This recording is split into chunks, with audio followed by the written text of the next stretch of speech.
Hey guys, this is Anthony Morganti from OnlinePhotographyTraining.com. Welcome to my video series, Mastering Lightroom Classic CC.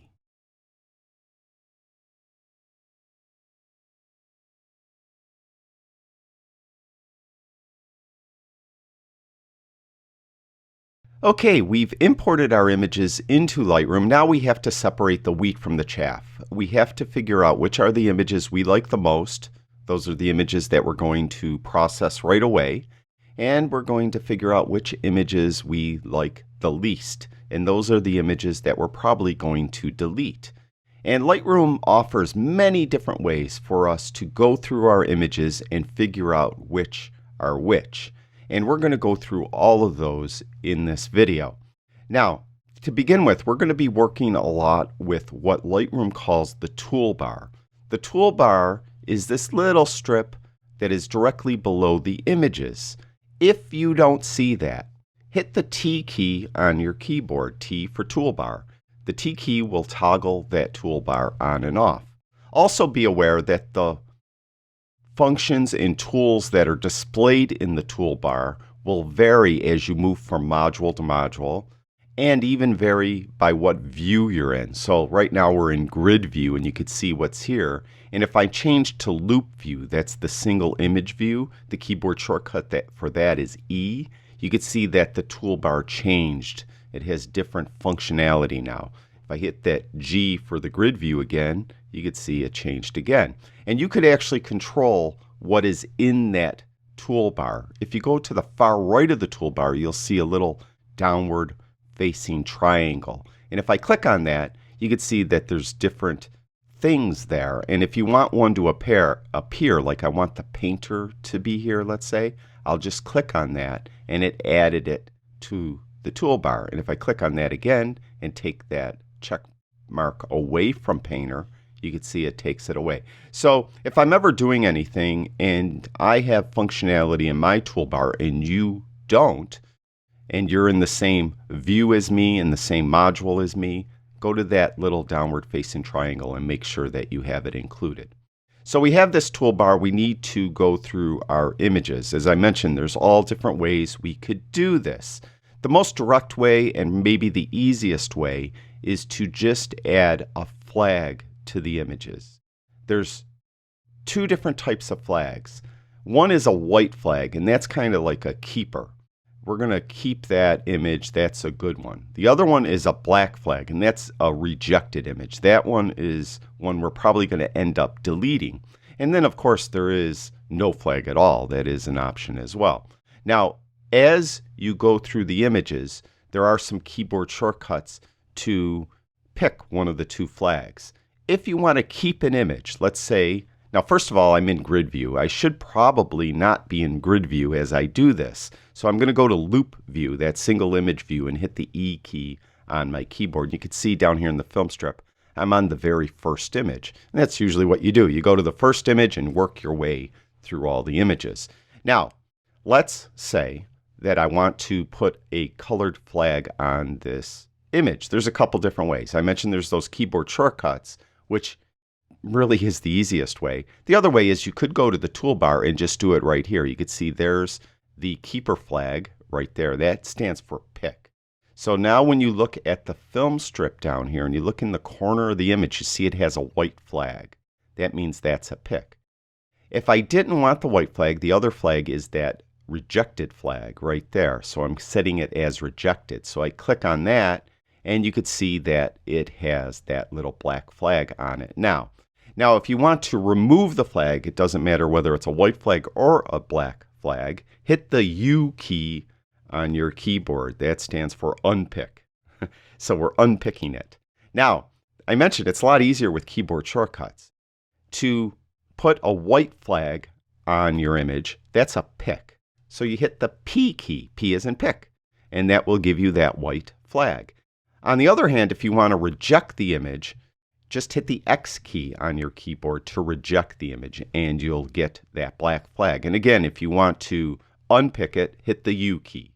Now, we could quickly go through these images. Let's say I like this image and I want to hit P. I'll hit the P key on my keyboard. But you see how it just sits there? By default, that is what Lightroom will do, but it would be a lot faster if you would auto advance, meaning I would hit that P key, it would flag the image, then move to the next image in the film strip. There's two different ways you could accomplish that in Lightroom. The first way is just turn the caps lock key on.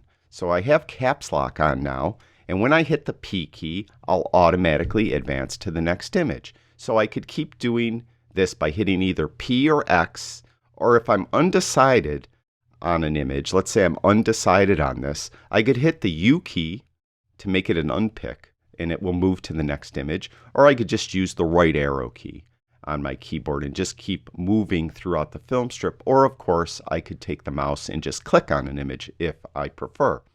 Now, the other way you could auto advance, instead of using the caps lock key, is if you go up to the top photo menu and you go down to auto advance. See, it's right there. Just click on that.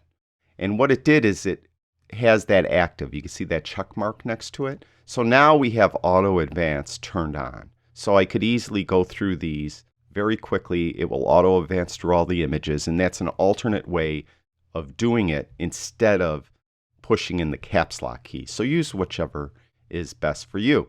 Now, we could go through the images very quickly now. So I could hit the P key for this one, P key for that one, P key for that one. Undecided about that one, let's say. So I'm going to hit the U key. And that one's good. Now, for those of you that are new to photography, this may look like it's grossly underexposed. But I shot raw, and I didn't want to blow out the sky. So it's really what I call exposed for the sky, what everyone calls exposed for the sky, not just me. If you go to my website, I have an article that explains this. It's exposed to the left, exposed to the right, exposed to the middle. There's all different ways you could expose your images. Because a RAW file is so, could contain so much dynamic range, it could utilize the entire exposure latitude of your camera and capture all the detail in those very dark areas. And when we process this image and go over to the develop module, you can see that I could just open up shadows and it will look perfect. So even though it may look underexposed, it's really exposed properly for the scene. So I'm going to go through the images real quick. I could hit this U, and typically I don't delete a lot of images. So I would go through, and I usually just flag my best ones. So I'll save that P key to pick it for just the ones I really want to process right away. On the other hand, the ones that I'm undecided about, I'll just hit either the right arrow key or the U key and go through those very quickly. The ones that really stink, I'll X those right away and I'll delete them. So usually for my workflow, and again, there's no right or wrong way to do this. You do this any way that you're comfortable with. I'm just going to go through, and I hit the U key a lot. So I'll go through these U keys. Even though this image kind of stinks, right? But I'm not sure. So I'm going to just keep hitting the U key. That's a little better than the previous one. But I'll keep hitting the U key. It's not one I want to process right away. It's not one I want to necessarily delete from my hard drive. So I'll just keep hitting the U key and go through them until I see one I really like. Let's see. For these, actually, I should go back. I think it maybe was this one or this one. I don't know. One of these, for instance, after I processed, became this. So it gives you an idea what you can do with Lightroom once you process the image. So this is actually one of these images. I don't know which one. So we'll just keep hitting the U key and go through until I really see some that stink. And I know I have some that really stink towards the end. So we're going to get rid of those. So we'll keep hitting this U key. I was doing some HDR brackets here, in case you're wondering. So there's one that's really underexposed, not quite as underexposed, properly exposed, overexposed. Now these ones, these just didn't work. I was doing brackets here, as you could see, and I really just, they didn't really turn out. So what I'm going to do is I'm going to go back, and I'm going to hit the X key on these. So I'm going to get rid of these. I'm going to delete these eventually off my hard drive totally. So I'll hit the X key. And you can see how when I hit the X key, it gives it that black flag, and it kind of grays out the postage stamp view of the image in the film strip. So I'm going to go down and I'm just going to X out all these because they really didn't do what I expected them to do. So we're at the end and I have them all X'd out. So I have some that are picked, most that are unpicked, and several that are rejected. I want to get rid of these rejected images. To do that, go up to Photo, then down to the bottom you can see there's Delete Rejected Photos. Now there's a couple different things you could do. First of all, there's Remove Photos. Remove Photo, all right, not plural. If I click that, it will remove my one active photo. And it will give me the option of just deleting it from the Lightroom catalog and leaving it on my hard drive, or deleting it totally, taking it out of Lightroom and putting it in your trash bin. So you'll have the choice if I chose that one. Or this one here, we could just cut to the chase and just remove it from the catalog. It's going to stay on the hard drive, but it's out of Lightroom. Or this one, Delete Rejected Photos, which all the photos that are rejected, all that have that black flag, will get rejected. So we're going, or get deleted. So we're going to click on that, and this will give us the choice. Do I want to delete these totally from the disk, or just remove them from Lightroom and leave them on the disk? I'm going to delete these totally from the disk, get rid of them. So I click on that and they're gone. So it's as simple as that. Now they're not in Lightroom anymore. So that's how you could quickly go through and edit or go through your images and pick the ones you want to process. Now, there's some alternatives to the flags. If you don't want to use the flags, you could either put a star on it, a star label, or a color label. And you could put up to 5-star labels. So you could either give it 1 star, 2 stars, 3 stars, 4 stars, or 5 stars. Or if you prefer, you could put a color label on it. You could put red, yellow, green, blue, or purple on it. You also could put combinations. You could put a white flag with 3 stars with a yellow label if you want. So you could really designate images in a very specific way to you, how you're going to work with it. Now, if you prefer to put a star on your images instead of the flag, or in addition to the flag, what you could do is just hit the numeric key on your keyboard that is the number of stars you want to use. So on this image, if I want to give it 3 stars, I would hit the 3 key on my keyboard. And when I do that, you could see it flash down here that it set the star rating to 3. And if we look down here at the film strip, you could see it has 3 stars now in the corner. And after I hit the 3 key on my keyboard, it advanced to the next image. So I could give this one, let's say, 4 stars. And I could give this one 1 star. So I could keep going through and do all these different star ratings to the images. Alternatively, or in addition to, you could add a color label. Now, I mentioned that we have red, yellow, green, blue, and purple. You could easily add them by clicking on any of the color labels. By the way, I didn't mention it, but you want to add a star to this image. Let's say you could just click on the pertinent star rating. So if I want to add a 4-star rating to this image, just click right there, and I added a 4-star rating to that image and advanced to the next image. Now on this image, if I want to add a color rating, we could just use the numeric keys on our keyboard. Red is 6, yellow is 7, green is 8, blue is 9, and poor lonely purple does not have a keyboard shortcut.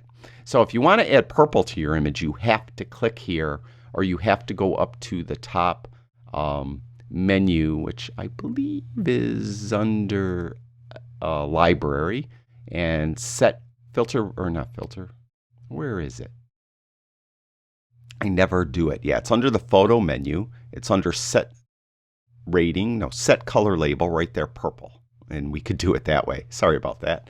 I never do it by the menu. It's so much easier to hit the keyboard shortcut. So if I want to hit, and I want this to be red, the 6 key on your keyboard. So that kind of goes in, you know, flow as far as 1 through 5 are the number of stars, 6, 7, 8, 9 are the color labels. And you can see when I did red, it kind of gave it a little red tinge around the border of the image. So if I want to do yellow on this one, I could do 7. And that one is now yellow. And it said set color flag to yellow. So you could do all these different settings to designate what images mean what.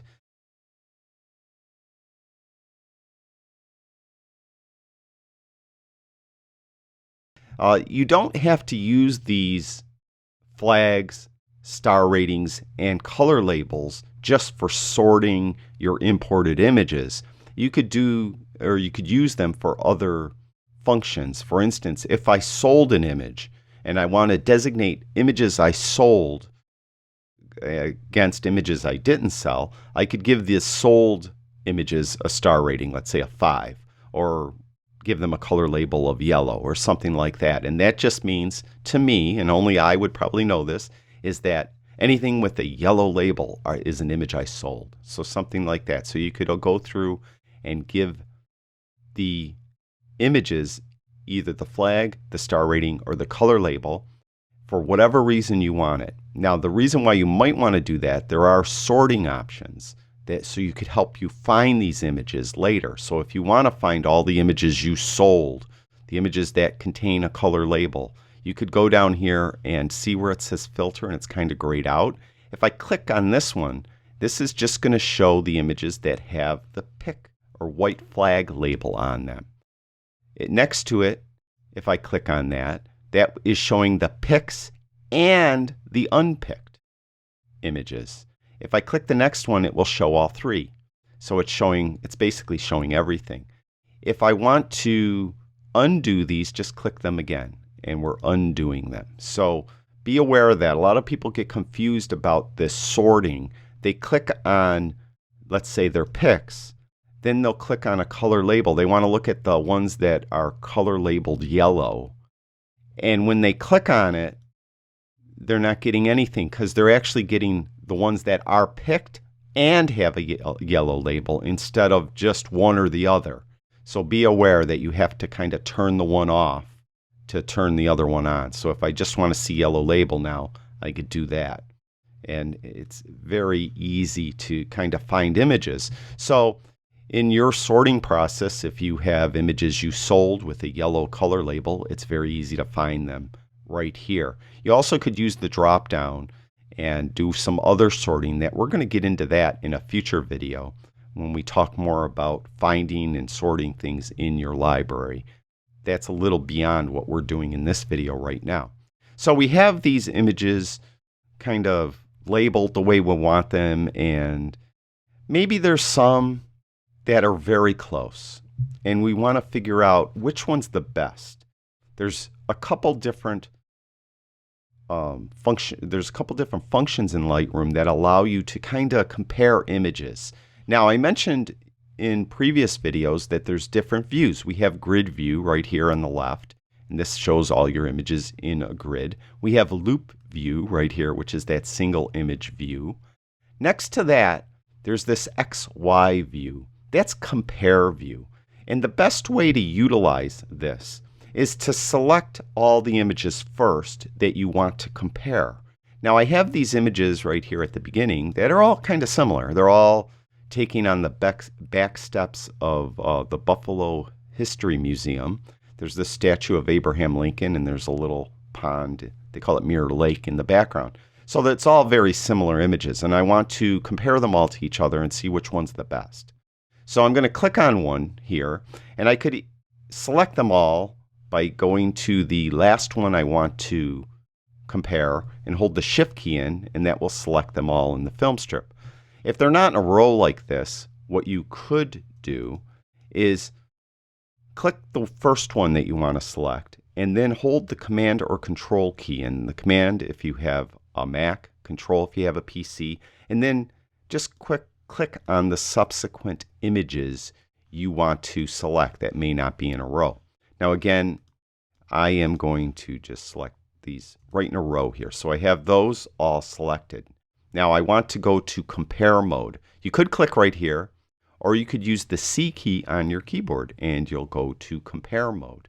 Now when you're in compare mode, we have the selected image on the left. This is our selected one, for lack of a better way to put it.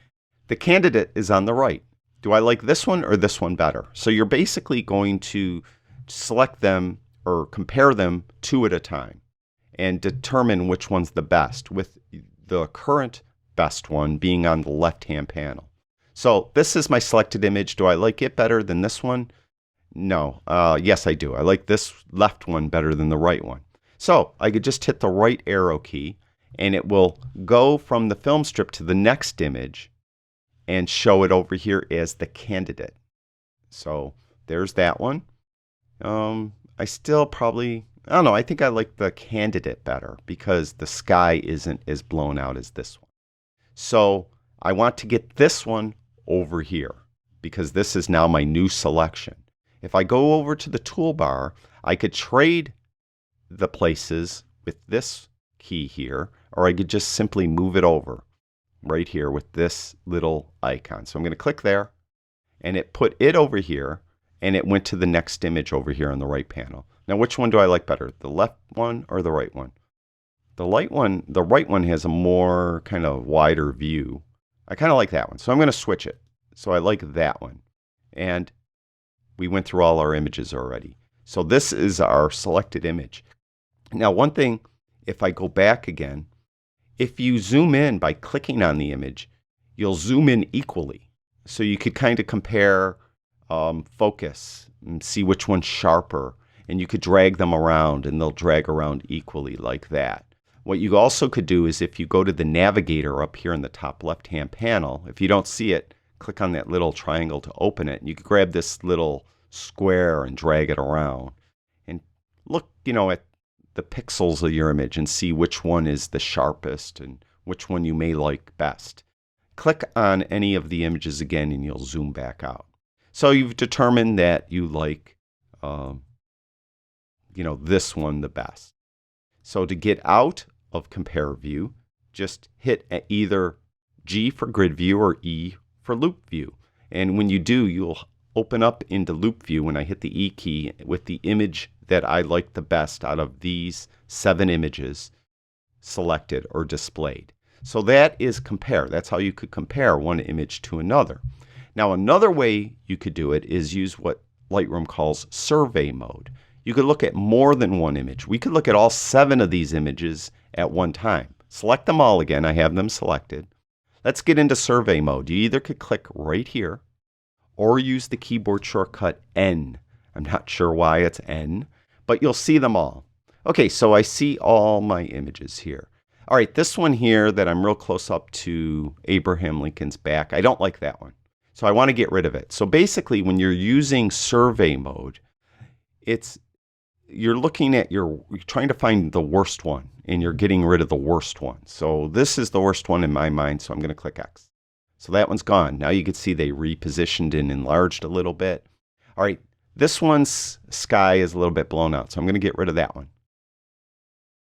All right, this one too, the sky is a little blown out. We'll get rid of that one. Now you can see how they got a little bigger. This one, again, the sky is a little blown out. Now I kind of like these 3. All right, now it's starting to get more difficult. Which one do we like? Which one don't we like? All right, this one is slightly crooked. I could straighten it, of course, but let's get rid of that. So I have these 2, very similar. Now we have a wider view and we have this more narrow view. Which one do we like better? Well, I don't know. They're both pretty close. But let's say that I like the one on the left the best. So I could X this one out, and I like that one. Now we could give this, it already has a flag, a white flag, you can see. But you could give it a flag. You could, undo it. Now I have auto advance on, see? So I went to the next image.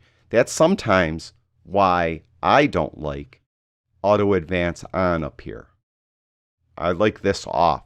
And I personally prefer to use the caps lock key to advance through my images. That way, when I'm doing something like this, I don't auto advance automatically. I only auto advance when I want to, and I'll turn on the caps lock key when I want to. So again, there's no right or wrong way. Do whichever way works best for you. So we like this one the best, and we've determined that this is the one that we're going to process first.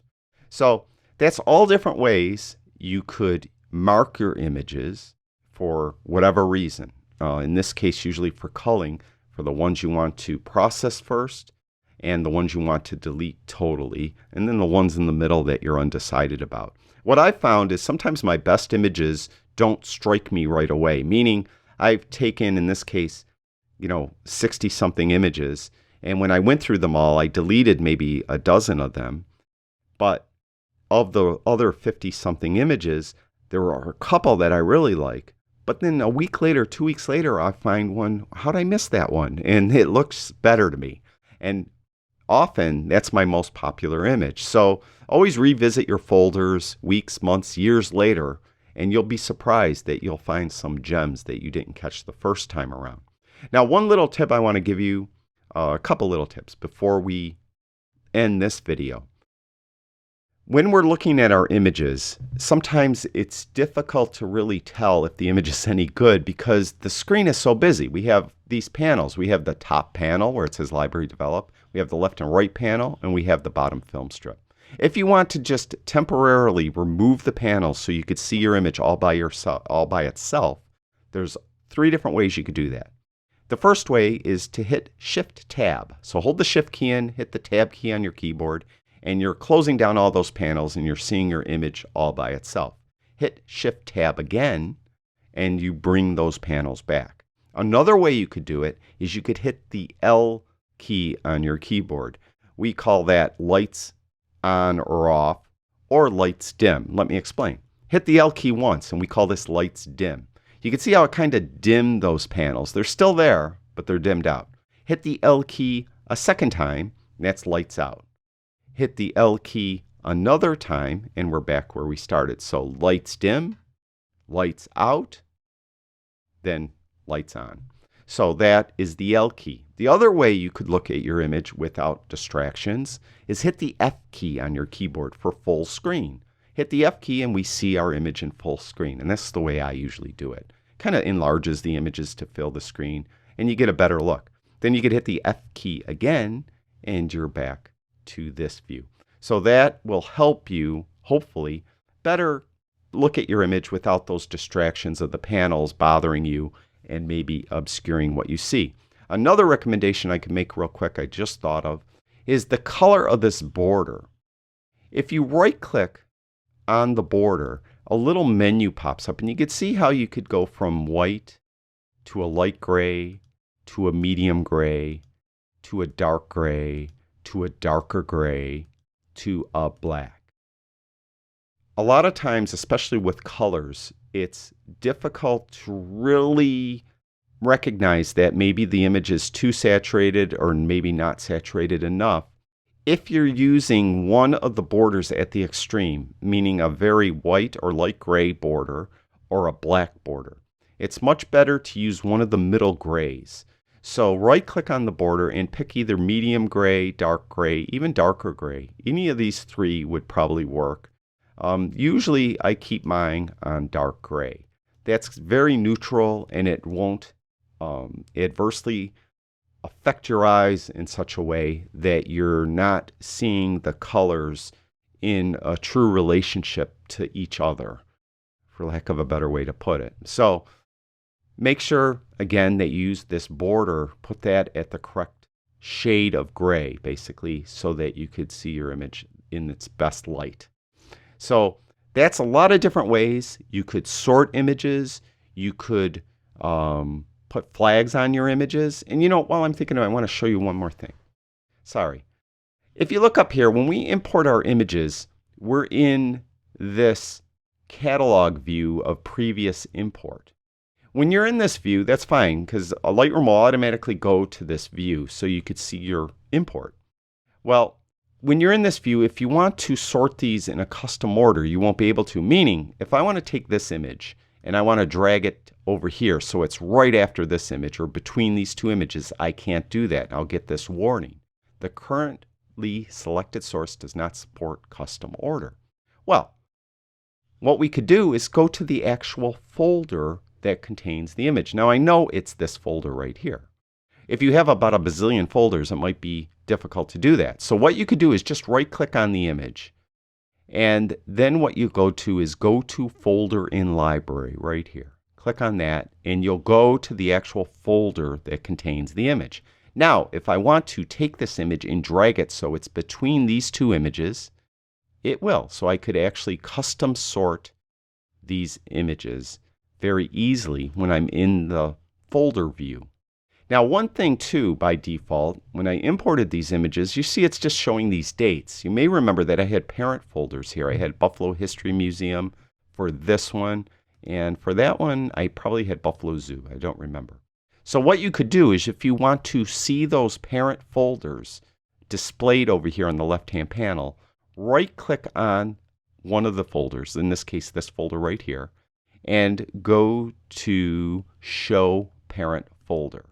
Now it will show that parent folder, and I could see that file folder hierarchy.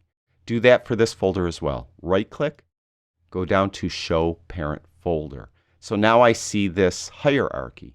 Well, maybe I'd like to see the hierarchy all the way back to the root folder. So I'm going to go on to one of the two folders I just allowed the view to come through, either Buffalo Zoo or History Museum. It doesn't matter which one. Just right-click on that and go to Show Parent Folder. Now I have my raw files. It's in the Photos hard drive. I have my raw files parent folder, and I have each of the other folders that are beneath the raw files folder showing, and then I have the actual folders that hold the images under those. So I could see the entire file folder hierarchy. Now, whenever I import images, they're actually going to display the folder hierarchy automatically. And so I recommend you do this so you get a better idea where your images actually reside on your hard drive. And if you have Lightroom closed, you could know that where they are. So in this file folder hierarchy. So that's it finally for this images before I think of something else I should add to this video and it becomes an hour long. I'd like to thank everyone that watches my videos, and thank you to everyone that likes and shares my videos. That's the best way to get the word out about the videos. Thank you very, very much. I really do appreciate it. I'll talk to you guys soon.